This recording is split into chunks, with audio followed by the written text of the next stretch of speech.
ini bisa mengancam persatuan dan kesatuan masyarakat Indonesia hari ini. Konten-konten dari Muhammad Kc ini sekali lagi tidak hanya meresahkan salah satu kelompok, tapi sudah banyak kelompok, khususnya umat Islam sendiri.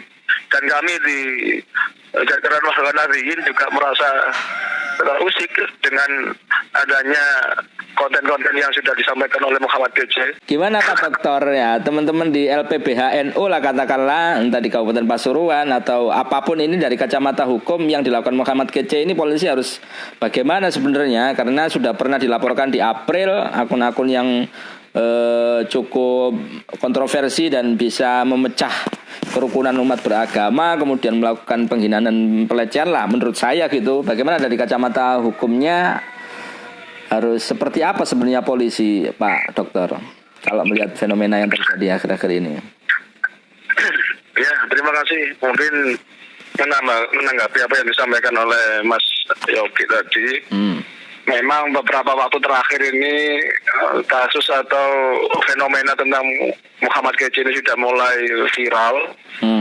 Bahwa ini saya yakin akan cukup membantu bagaimana atensi dari aparat penegak hukum untuk segera menindaklanjuti terkait dengan laporan dari beberapa pihak. Mungkin di Jawa Timur juga tadi disampaikan sejak mulai April dulu sudah dilaporkan. Kemudian hari ini juga beberapa daerah sudah melaporkan, ada juga yang melaporkan ke Metro Jaya. Dan hari ini juga hampir semua komponen masyarakat organisasi Islam khususnya NU, MUI, Muhammadiyah dan beberapa yang lain hari ini juga mendorong agar aparat kepolisian segera melakukan upaya-upaya yang diperlukan dalam rangka untuk menghindari adanya keresahan dari masyarakat ini.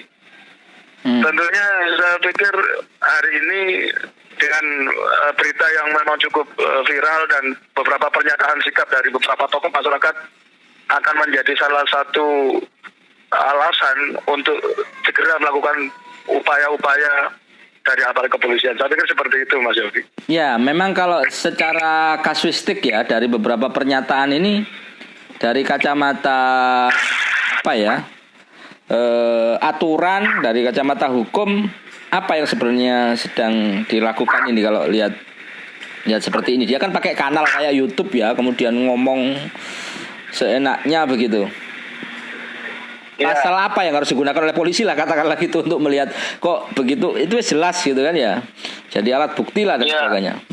Iya, kalau dari KUHP jelas dia kalau lihat dari konten-kontennya yang memang meresahkan, melakukan penghinaan atau penistaan terhadap agama ini ya, kalau dalam KUHP bisa dilihat pasal 156 huruf A ya, terkait dengan penyampaian perasaan atau perbuatan di depan umum yang tentunya mengindikasikan penodaan terhadap agama.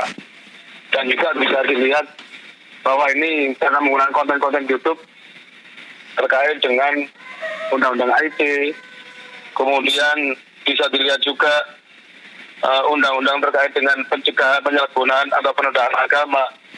Saya pikir itu sudah memenuhi unsur-unsur yang diperlukan ya. Saya kira demikian, Mas. Ya, kenapa kok kemudian polisi belum secara kalau Anda mengamati inilah gitu. Apakah masih nunggu laporan? Apakah ini harus ada laporan kayak delik aduan begitu atau bagaimana ini sebenarnya kalau kasus seperti ini? Ya, saya juga belum tahu ya pertimbangan dari seperti apa. Tapi yang jelas adanya laporan-laporan di sana masyarakat ini memang mestinya segera ditindaklanjuti oleh aparat kepolisian ya. Tentunya dengan berbagai atensi, pernyataan sikap, kemudian seperti yang disampaikan oleh NU, MUI dan sebagainya, ini cukup menjadi dasar bagaimana aparat kepolisian untuk segera menindaklanjuti terhadap keluhan laporan dari keresahan-keresahan yang dirasakan oleh masyarakat yang dianggap tentunya ini bisa mengancam persatuan dan kesatuan masyarakat Indonesia hari ini. Saya kira seperti itu. Baik, untuk langkah yang dilakukan oleh daerah sendiri, kalau LPBHNU Kabupaten Pasuruan atau LPBH Ansor Kabupaten Pasuruan sudah ada komunikasi yang dilakukan atau langkah hukum yang akan dilakukan di daerah untuk mensupport? Ya, terima kasih Mas Yogi. Kita atau saya dan kami di LPBHNU Kabupaten Pasuruan dalam beberapa waktu terakhir ini juga memang mencermati dinamika berita-berita, sekaligus kita juga mengkonsolidasikan LPBH. Mungkin nanti kita juga mengajak dari LBH Ansor untuk sama-sama segera melakukan sikap, tentunya dengan dukungan dari PCNU Kabupaten Pasuruan. Kalau memang diperlukan akan kita komunikasikan dengan aparat kepolisian yang ada di wilayah Kabupaten Pasuruan. Karena konten-konten dari Muhammad Kece ini sekali lagi tidak hanya meresahkan salah satu kelompok, tapi sudah banyak kelompok, khususnya umat Islam sendiri. Dan kami di jajaran Mahkamah Nahdiyin juga merasa terusik dengan adanya konten-konten yang sudah disampaikan oleh Muhammad Kece, sehingga kami atas nama LBHNU mungkin nanti juga menggandeng dengan teman-teman LBH Ansor untuk segera konsolidasi, dan saya sudah komunikasi dengan Ketua LBH Ansor untuk segera ngambil sikap, apakah sikap kita dalam bentuk pernyataan atau bahkan kita akan melaporkan juga kepada aparat kepolisian. Kami sekali lagi tidak dalam rangka untuk ikut-ikutan, tetapi ini merupakan perwakilan dari keresahan yang dirasakan oleh ulama-ulama kami yang ada di Kabupaten Pasuruan.